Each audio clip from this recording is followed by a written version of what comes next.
What's up, guys? Welcome to On the Block, Thursday, August 27th. Igor Henriquez, Joe Ferrari. Obviously, some things had transpired yesterday with the NBA canceling all of their games. Hockey has now followed with that as well, due to the recent shooting. I don't recall his name. Jacob Blake. Another tragedy in the States. But they said that they are playing the rest of the season. They're going to the rest of the postseason. They said that games tomorrow will resume. That seems to be the case. It was reported earlier, I think last night, that the Lakers and Clippers weren't going to play, but it looks like they were the only team, I heard, right? Yeah, and it looks like they've kind of changed that tune, and that everybody will start playing again this weekend. Again, it's one of those situations where you try to see what the players are thinking. Trying to send a message. I think a lot of just looking at guys on the Raptors like Norman and Fred, and I think a lot of them seems to think that they didn't really have their hearts in it to play. So I guess we'll see how things pan out in the next few days. I know there's going to be some more talks going on, so it's definitely one of those bigger than basketball situations that have a lot of players have it on their mind, and they came there with wanting to see change. They seem to think that things aren't changing much at all, so they decided to take it a step further yesterday and today, as the Raptors game was canceled as well. And they had, Raptors game canceled, and they had talked about also Kyrie Irving, and who did sit out. Kyrie's a bit of a character himself, but he originally had said that he wanted things boycotted a few months back, but obviously it was before the latest shooting that happened in Wisconsin. So. And Dwight Howard also, I know, was talking about sitting out. LeBron didn't allow that.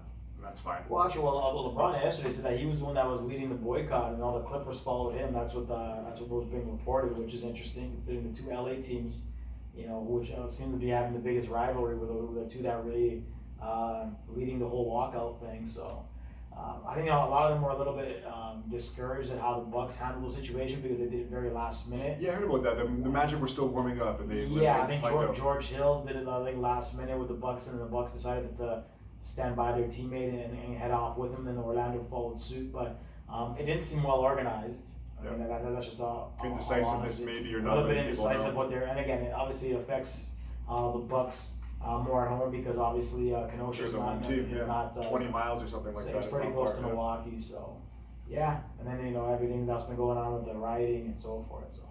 Yeah. A lot of different issues, and they're getting bigger than basketball, as I stated. But getting back to basketball, so today's games are canceled. Games scheduled for tomorrow: Bucks Magic, Rockets Thunder, 2-2 series, and then the Lakers and the Blazers. Dame's gonna miss that one, unfortunately.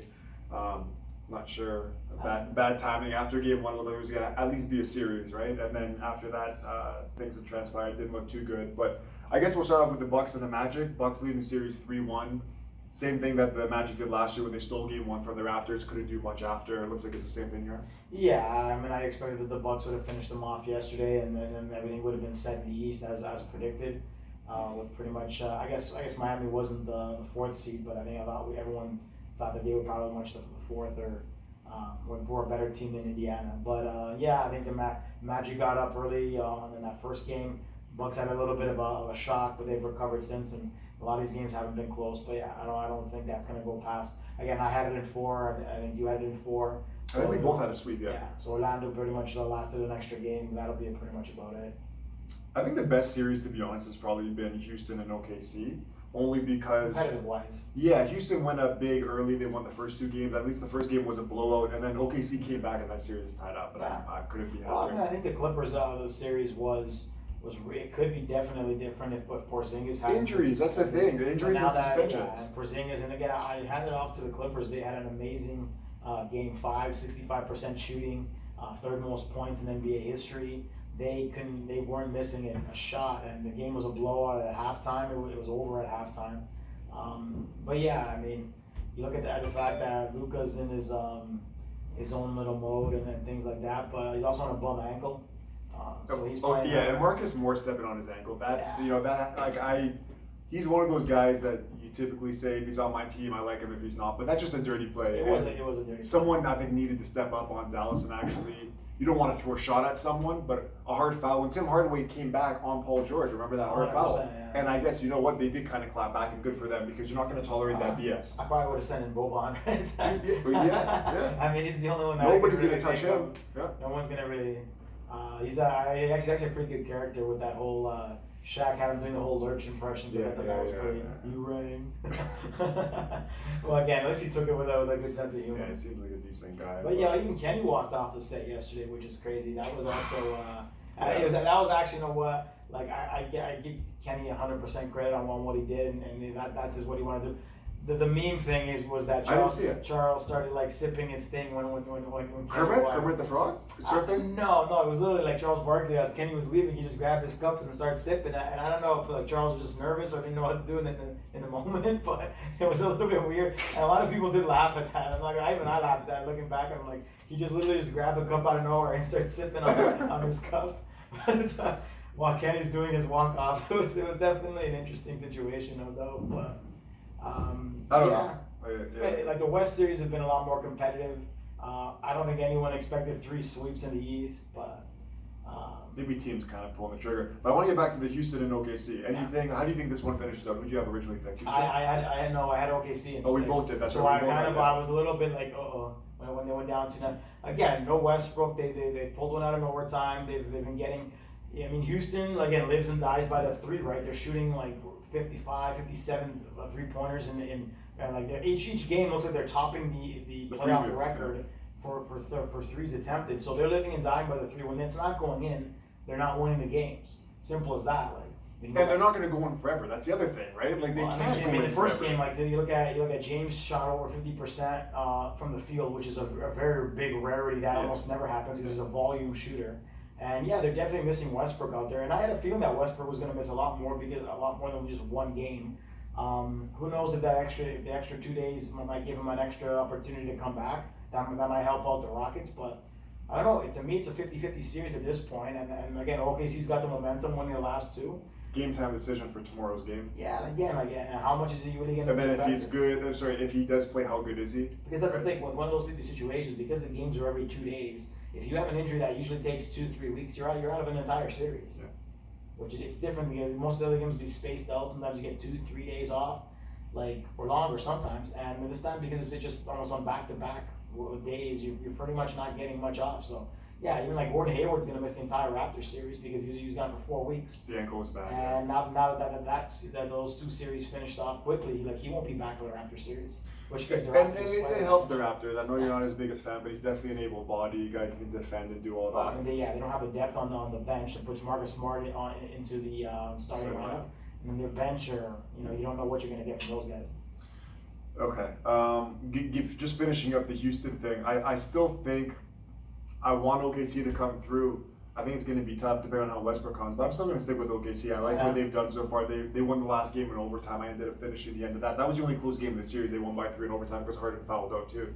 Okay. Yeah. I'm getting a lot in the. I think what was it? Was the actually no. I think game 3 they won by 12, 13 points in game 2, and 15 points. So none of them were close except the last one. But I think.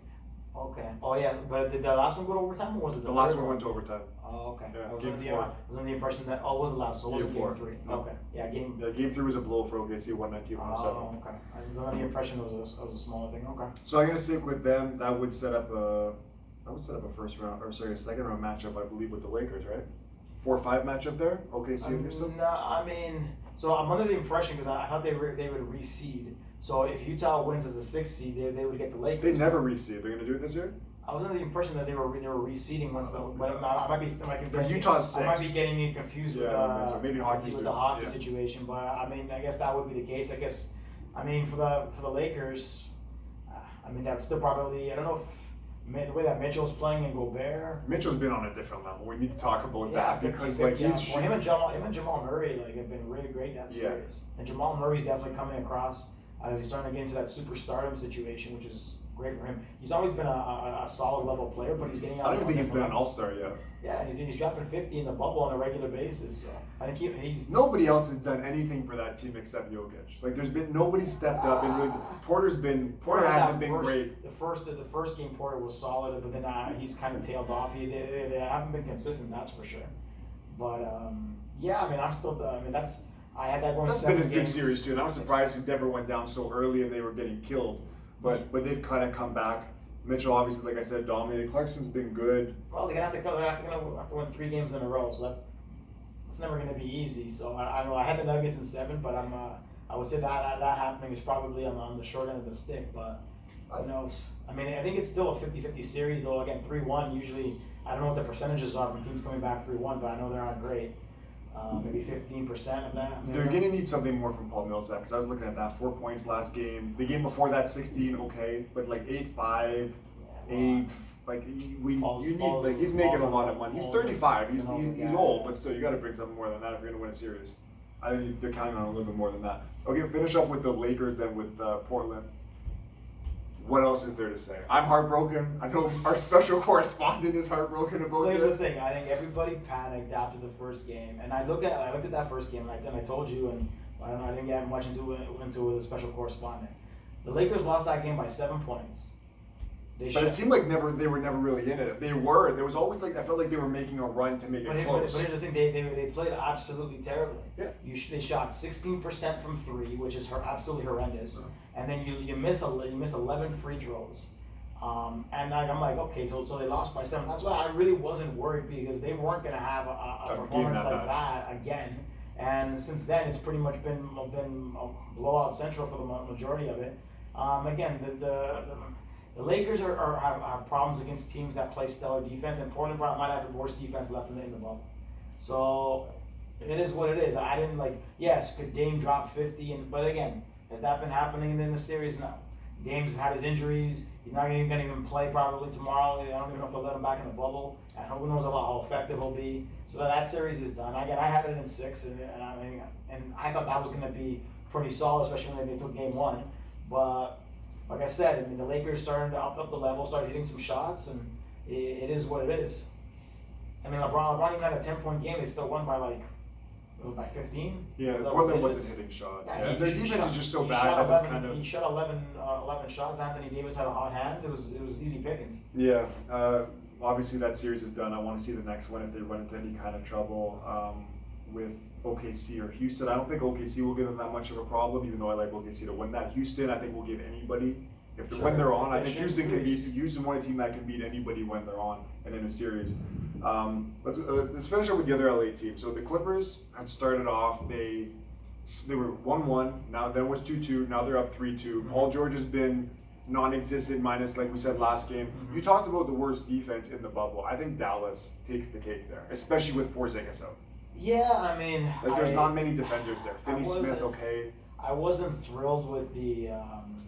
I have a couple of buddies that are Dallas fans. I thought what they did in that first half, when you're giving up 65% shooting, I get some teams are gonna have their day, but that was one hell of a day. And then let's be honest here. Luka's a solid player. His defensive skills aren't very good.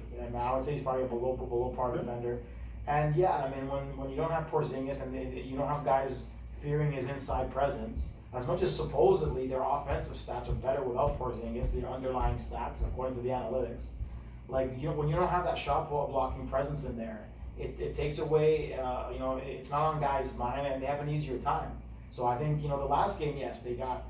They won the last game based off a crazy Luka Doncic 3-pointer, which he's not even that great from 3.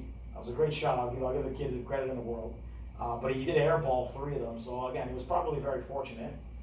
When it left his hand, though, I was watching the game live. I had a feeling it was going in. And again, the matchup, you got Reggie Jackson on him, and with 3 seconds left. That's the Clippers' fault. I want to talk about that too. They had an opportunity for the switch. Paul George or Kawhi got caught in the screen, and even me playing, whatever it is, you don't want your point guard that's barely 6 feet tall to guard a 6'8" Luka Doncic. But why is in a 3? You're up 1. It's a 3-second situation. Why is a guy that's ranked in the 270th in terms of defensive efficiency, and even in the game? Yeah, he's terrible. He's terrible in general. You could have put in Landry Shamet. You could have put in a lot of other guys. Well, you could have put in Green, Jermichael Green. You could have done so much else there. I don't understand that situation. Doc Rivers coaching there, not the first time, I guess, right? I didn't get that whatsoever. They were up 2. They're up 2. No, they're up 1. They had just they were up 1. I think they were up. I thought they were down 2 in the 3. The 3 won the game for them. I think they were up 1 because of a missed free throw. I think Tim Hardaway missed one of his 3. And they won by 2 that game. Yeah, and then Lou Williams ended up hitting all 3 of his shots, which got it to 1, and that was the situation. So. Yeah, I think it was a bad defensive error. Great on Luka, but like I said, It's been really the Porzingis situation. He doesn't get thrown out in the first game. They might be up 2-0. It could have been 3-1. And then he's missed the last couple of games, even though Luka's been on a bum ankle. Yeah, sometimes it's unfortunate situations, but obviously they have to do a better job. And mentioning like playoff P or pandemic P as he's been called, I don't know what the heck he's been doing. Like I actually did feel bad for him. I'm not gonna lie. After the Because he got killed? No, not even that. I think it's because I was doing some of that roasting too. But it was after the series where he started, or sorry, after that last game where he said that he'd been dealing with some mental health stuff and he wasn't himself and again he was pretty like I give the guy credit for saying that to the national audience. Some of these guys are. It's tough to kind of criticize anybody because someone says it and you kind of just have to step back and feel bad for what you said before, right? The problem with him is that again he has a track record. He self-proclaimed himself playoff P. No, nobody gave him that nickname. And once you do that, yeah, you're going to be the butt of jokes. I've seen like the little memes with Kawhi carrying him on his back and all this other funny, hilarious stuff. So yeah, he finally came to play, and then like Doc kept him in there when the game was like a 30-point lead in the fourth quarter, just try to get him some rhythm. Yeah. So Doc didn't even take him out until like about 7 minutes left, and the game was already over. So I mean, again, it would have been great to see if Porzingis had been healthy when the situation was, but again, maybe the postponement might actually give him another day to get better from that situation. So, but maybe that'll help a couple teams in the situations. Whether it's Westbrook, whether it's Porzingis, and even Luka on his bad ankle, a couple of extra days rest might help you out a little bit. Who knows? That's true. It can't hurt. That's can't for hurt, sure. Yeah. Time to get into the Raptors. Okay, let's go. Boston, second round matchup. I think that this is, if there is a team, like I said this before, that is the Raptors' kryptonite, I believe it's Boston, just because of how good they are in defense and how many big guys they have that are athletic. Tatum, Brown, Tice is a good defender. We talked about Hayward being out, but they have a lot of guys that can kind of multiple positions guard. Marcus Smart can guard a lot of guys, 1 through 3, and he's a great defender. That's going to be the only question for me. The Raptors, like you said about the Lakers, against elite teams, obviously everybody's going to struggle against those type of defensive teams that are great, and that's really the only thing I'm worried about. What do you think? I mean, this is going to be a real toss-up series in my opinion. I think the one thing that the Raptors have an advantage over is depth-wise, in terms of guys that are on the bench. They have a good now. Whether Kemba against Kyle, Jaylen Brown against Pascal or whoever's guarding Siakam. Siakam usually has a problem when those guys guard him, so that'll be an interesting situation there. And Fred and so I would say overall again the matchups of the three main players, especially with Hayward out, like that'll be I would put it this way. If the Raptors' three main players, and I'm talking, let's say, Siakam, Fred and Kyle, can basically equal out to what Tatum, Brown, and Kemba do, the Raptors win the series, and win the series probably handily. Simply in the fact because you look at again Marcus Smart, okay, you got Tyson. Should the Raptors get more production out of Marcus Gasol and Ibaka than the Celtics get? Yeah, because their front line's way better, right? Yeah, and that's where the Raptors have the significant advantage. I would love to see again Mark in the last game start hitting some shots. He needs to get better offensively. He missed to take more shots. He missed some bunnies that they had me screaming at the TV because he's missing open layups and it's all over the map. So he needs to get a reasonable offensive game. Serge has been great. I know he's been dealing with an injury. The Raptors bench compared to the Celtics is much better. You got guys that Norm's. I wanted to talk about Norm and say how great he's been. He's been probably their best player. Norm's been able to get some stellar stuff off the bench. You got you can put in a guy Boucher doesn't really play all that often, but Matt Thomas. Terrence when he's come in. On this Jefferson, they're getting their points and Matty Ice and so forth. But that's where I think the Raptors have a significant advantage. It's depth wise, especially with Hayward out. Now again, we'll see what happens with Kyle's foot. And his ankle, but if the Raptors just equal out to what the Celtics produce, just again same kind of deal, the Raptors will win the series. Especially with OG guarding one of those guys as well, OG's right? Another guy that he can have some good offensive Brown, games. he'll probably guard Brown or Tatum, whatever it needs. It's a depth situation there. More chess pieces. Yeah, so the Raptors have the depth and they should win the series, but I'm thinking it's going to go the distance either way, but yeah. Like I said, it's definitely going to be a tough series. And again, this is what I told you earlier. This to me was always going to be the Raptors' situation. Was I always thought that they would beat the first opponent they had, whether it was the Magic or the Nets. I actually thought they handled the Nets minus the second game. They handled them Easily. handily. Shout out to myself on that one. Yeah, again, I thought the second one they looked a little suspicious. I was worried too because they were like up. They were down. I think like 15 at one point or something. So I'm thinking, okay, this is going to be their game. They fought back. But the last two were just two were just blowouts pretty much for them. I never game 3. I don't think they ever were after they got them at a 9-10 point lead. And the game was never close. Yeah. So again, it's going to be a different animal. They have to again get tough inside, and they have to play their defense. If the Raptors play their defense the way they can, they'll definitely give the Celtics some headaches. And they should win the series, but then after that, probably on a Milwaukee Miami situation, who knows? But this to me was always going to be their challenge, was to get past the second round, because there are some solid teams. Again, you think tougher than to get to than their opponent in the next round? I mean, they really. I guess if you look at the situation, do the Celtics have a guy that's on Giannis's level? No. Do they overall? Do the Bucks have more depth? Overall, or more star talent, I don't know. I mean, Middleton, you can go, but overall, the Bucks have a better team in terms of depth. They're built better. Built better because of the depth they have. While again, the Raptors got to contain a few guys. Again, it's one of those situations where, the Raptors struggled minus Kawhi for those first couple games last year against teams that are sort of built like the Celtics in terms of, the 76ers have Embiid, who the Celtics don't really have a very good big man. I don't know what they're going to get from Cantor either. I guess he's the guy that comes off the bench. He's going to get eaten alive, but yeah. There's that situation. So they've dealt with guys like Simmons and things. So they've had a situation, but it's going to be interesting how they contend. And guys are going to have to hit their shots. They're going to get their open looks, hit their shots, and they should be fine. Play that star level defense. They should be absolutely fine. I like the matchups that they have in certain situations. I think they're going to have to look more inside. I think Serge should have a field day for the most part, but. I mean, Tice is again a foul machine too. He gets fouled. He falls out. Exactly, and with those guys bringing Tice out, I was gonna say shooting the 3. Talking about Gasol, talking about Serge. I think that's gonna help the Raptors attacking as well, because that's really the only guy they have that's like a big, and he's an undersized big.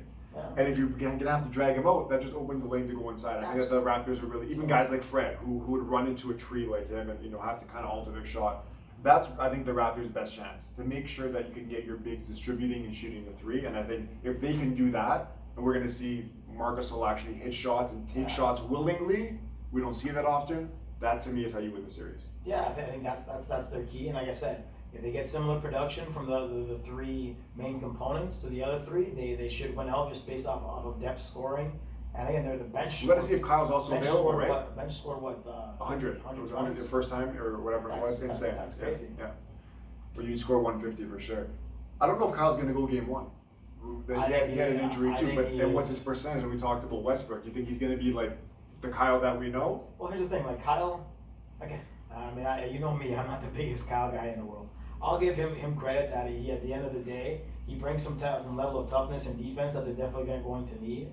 Mm-hmm. I haven't been thoroughly impressed with his shooting ever since game 1 with the Lakers. He had a solid first one, and then he's kind of tailed off. Yep. And then Fred's really taken the reins of the offensive. And man's going to get paid. But we talked about this game.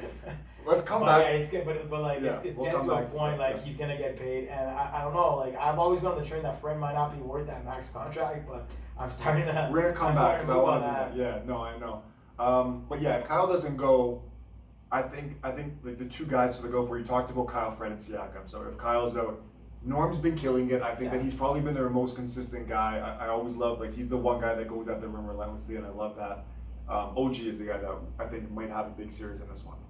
Because not being focused on, ready to, just jump out, hit some shots, attack the rim, maybe grab the rebound, go back up. But he's a guy that, another key to the series is his defense on probably Tatum, because he's their best player. And you can let Brown do what he wants because he's a more complete player, but Tatum offensively is on a different level. And I think that if Mark, 2 keys to series. If Mark and Serge can hit 3s, bring Tice out, and I think if OG has just a good series guarding, because the defense should be there all the time. Offense will come and go. If he guards Tatum well, Raptors and hold on, I don't know what I'm gonna say, but Raptors and let's go 6. I'll say 6. Raptors and 6. I'm gonna go 7. The one thing I am concerned about is that the only loss in the bubble did come to the Celtics on that Friday night where they shot horribly and the game was over early. So Hopefully that doesn't get in their heads too much. I mean, I think at that point they pretty much had that second seed wrapped up. They knew that the situation was pretty much done for them. Still not a good look to Still get smacked still like not that. not a good look in terms of that. I mean, they did fight back a little bit, and I mean they were due for a bad game. Maybe Kyle's not playing. Maybe Kyle's not Maybe playing. That's it. He's down. He's down. That might be a sign. Might be a OG, sign. we need you. And I think he landed on his ankle. Oh my god. But yeah, you know what? Like I said, like Kyle, like in the extra days, I think he'll be all right. Like I said, he just needs to shoot the ball consistently. And again, if other guys are having a hot hand, like this is really the series that I see what Siakam's really made of. Because I think the last series, I mean, he had no matchup issues at all because he was having his way. But I mean, this is basically to see where Pascal Siakam. Let's talk about that. And I said this before. Pascal's been great against teams that are, let's say, like non-playoff teams or teams that are not elite. And like we talked about the Lakers and the Raptors, any team will struggle with elite defending. I want to see what Pascal does this series because even last year, obviously, Golden State had some big games, but you're worried about Kawhi. You're worried about Fred hitting open shots. You're getting a one-on-one matchup with Kevon Looney or something like that in the finals, right? I want to see when he's going up against Jaylen Brown, when he's going up against Tice, him bring it and him attack these guys and not settle for bad jump shots. Because that's not really his game. He can hit the shots, sure, but as a big guy, even as a guard, you want to attack to set up the jump shot. Yeah. And I want to see if he can do that. I think that's what's been a lot of their. If it does frustrate me a lot sometimes with the Raptors and specifically, it is specifically with Kyle. I'm not gonna lie on that, but they don't use the shot clock very wisely at times. Let's be real. Again, it's just basketball IQ. Is that literally when you're like I've seen guys try to dribble through 5 guys. Like it doesn't make a lot of sense. Just running up the court, shooting up a shot when there's nobody in the front court. Like there's no chance of a rebound. There's no second chance opportunities whatsoever, and it's just not a smart basketball IQ at times, and that really puzzles me with some of them because I'm thinking like, what the hell are you doing? Like, wasting a shot. You're wasting a shot. Like if it goes in, man, maybe you'll be applauded. Whatever, but like you're really like, and again, then there's a whole thing with the referees and get into that kind of situations. But like I said, it'll be a tough series. I think it'll go back and forth. You just got to make sure that you're doing what you need to do. OG, like again, I've been telling you, another guy, yeah. His offensive game is starting to show some signs. Not maybe too. I mean, some guys are not the shot creation. Some guys on the internet are just, or not on the internet. Like some legitimately sports writers are thinking that he's going to be an all-star next year. I don't know about that because of his offensive game, but. Yeah. All we really need for him really to do is chip in with 14, 15, even 15 points. Even that, or even 8 to 10 and play some solid defense on Tatum, and I think I'd take that at the end of the day. If you can average 10 in the series, I think that'd be perfectly fine. But yeah, his defense is going to be the big thing. And that's usually there. And I think the Celtics. So I was surprised that they swept the Sixers, but I mean we're going to get into that as well. But like I was impressed that again they still got owned by Embiid, but they really did do a good job on other guys. And I mean, I think Horford and Harris had a horrible series, but I was stunned that was a sweep. Before we get into the Sixers and that mess of the series, I want to talk quickly about Fred. Fred and OG both free agents this year, and we talked about it a little bit last time. Well, OG's an RFA though, right? Yeah, he should be restricted. Fred, because he wasn't drafted, will be unrestricted. What do you do if you're the Raptors? Do you, Max, are you waiting? Do you hope wishful thinking that you're going to get Giannis and possibly not pay your own guys, or do you want to let him walk? Well, I mean, here's the thing. I think depending on what OG ends up getting offered as a restricted free agent, obviously, and I think that he'll take. He'll get $70 million. I think he'll get a reasonable deal on kind of like what Norm got and a lot of those kind of. He's gonna get way more than that. You think so? Yeah, I think that I was thinking more so like what Buddy Hield. Buddy Hield and Jaylen Brown both got like $70-80 million. Now, I don't know if he'll get 80, but I would not be surprised if he gets 60. But see, here's the thing. I think Buddy and Jaylen had at that point. It was like OG was injured the majority of last year. I think he's not at those type of levels right now. You don't think anybody will offer him $15 million a year? I think 15. I mean, what did so Fred like 45? Fred got what, 12? Sorry, not Fred. Fred got 224. Norm got 4 for 40, but that was like 4 years, almost 4 years ago. I would say that you could probably give him 15 million, and I'd be okay with that. But I mean, depending on what people offer, I mean, I think Fred's a loyal guy. I think Fred's a guy that the Raptors took a chance on him when he I was think so undrafted. too, but I don't know if the Raptors, like if he gets a max, let's Well, say it's not a Kyle's- max. Kyle's gone, so That's the future, what I was that's the gonna future get. at point Yeah, guard. yeah. So Kyle's gone after next year. I think next year is his last year. He might, who knows if they'll even, they might trade him with that expiring contract. It is what it is, and we have to cut the grips. And I think a lot of people, need to realize this. I mean, we called for it a couple of years ago, and then they did the whole Kawhi thing. They again, a lot of those guys are old. Like they're not going to be around for much longer. Who? You're looking at Kyle. Yep. You're looking at Serge and Mark, both free agents. Serge and Mark are likely not going to be. So a lot of those key pieces are going to be gone. You got to think probably Serge comes back on a 1 or 2 year deal. I would think. Well, like I said, he wants to be back as depending well. on what the money is and so forth. And again, I'd take him on a reasonable deal. But again, the team's going to get older. You're going to have to retool the team, and you'll save 33 million on Mark as well. If you want to ask me right now, like if I had to, even with the age thing, I think there's signs that Fred's surpassing Kyle. Yeah, no, for sure. And it sounds crazy. This year, I think the finals, when people started seeing it, even non-Raptors fans, I've been calling for it for a while, and I told you guys before, I thought that Fred was the next Kyle. The way they played the game, the size, the shot, the taking charges sometimes, the tough defense. A little bit smaller. I think Kyle's better at taking charges. I'll give him that. But I think Fred's a better shooter.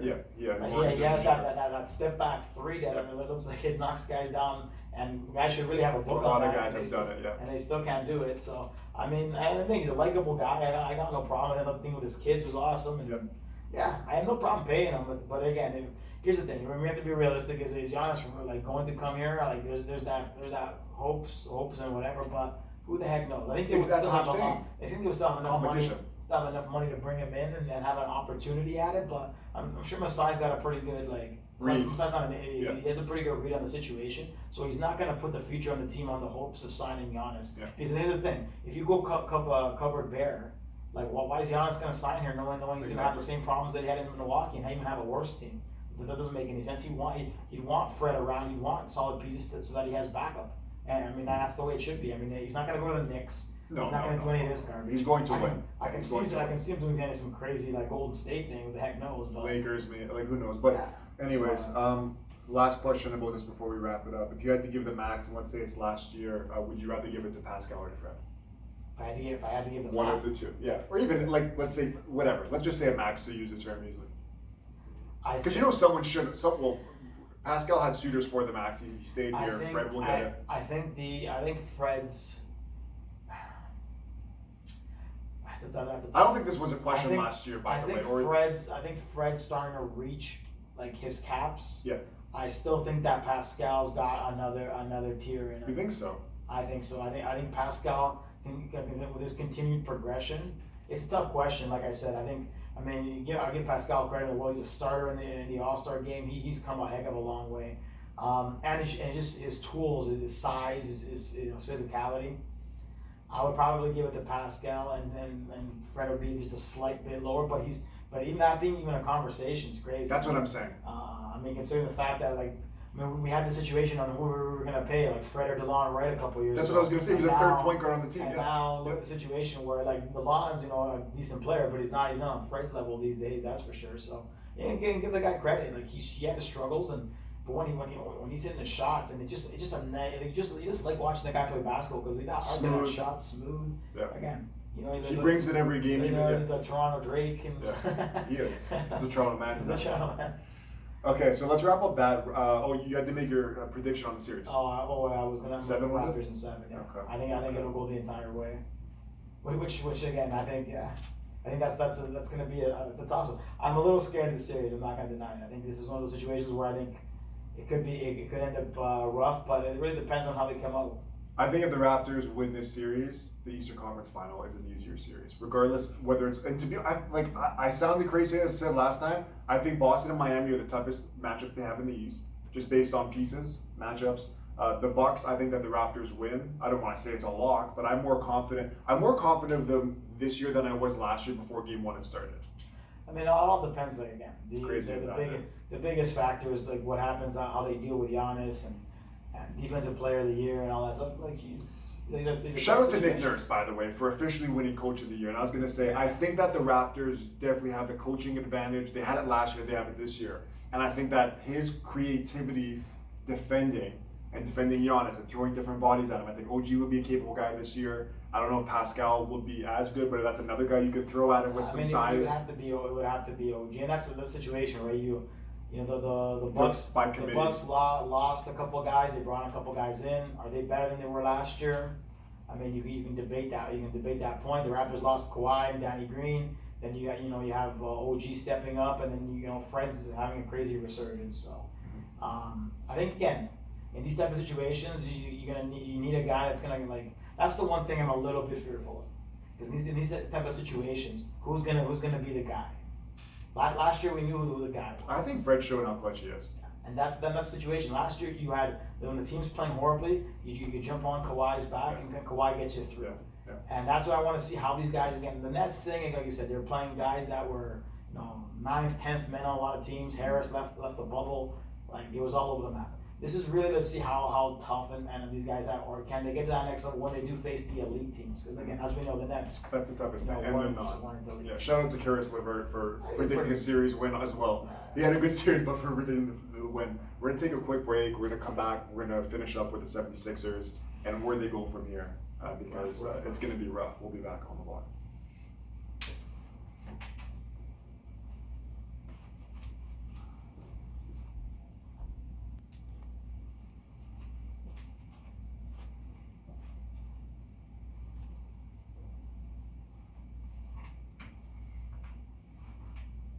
All right, welcome back to On the Block. We do have a new correspondent, but it's not Lamar. Okay, so I want to talk about the 76ers, and obviously they had got swept in the Celtics series. Joel Embiid couldn't really do much more. I guess he could have dropped 50 or whatever. It didn't look like they were going to win any game. Now, after this whole fiasco, who do you blame in this? Is this strictly a management thing? Is this players didn't do enough? Personnel, GM Elton Brand? Well, I'm gonna make a couple of bold statements here. One, first and foremost, I knew that Brett Brown was gonna get fired either way this year, because it was definitely, unless they won a title. I think I had them early on. I thought they were gonna make the NBA Finals. I thought the Horford situation would put them over the top. Hasn't been the case whatsoever. I was dead wrong on that. What I really want to state is I really have a belief that Joel Embiid is going to be a guy like Kyrie Irving, a guy like Kevin Love. And I think he's never going to be the main piece of a championship winner. I don't think he has the mentality for it. I don't think he has the leadership abilities for it. I think that's a problem. I think that I'm getting that vibe in these situations. We're going on with teammates, and the way that he just, sulking all over the place. I don't see a guy that's going to be the main guy winning a chip. I see a guy that will be a second star to another bigger piece that might be able to get it done, but he's not going to be the main guy. I don't think he has that DNA.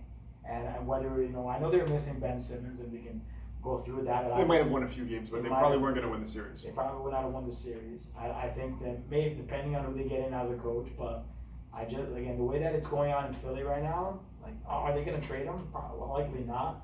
But they're stuck. They're in a very similar situation where the Horford contract, I believe, is another 2 years. No one's going to take that. No one's going to take that deal. Nobody. Tobias Harris has been an albatross. You're stuck with that situation, because I don't think anyone's taking that either. And what are you going to do there?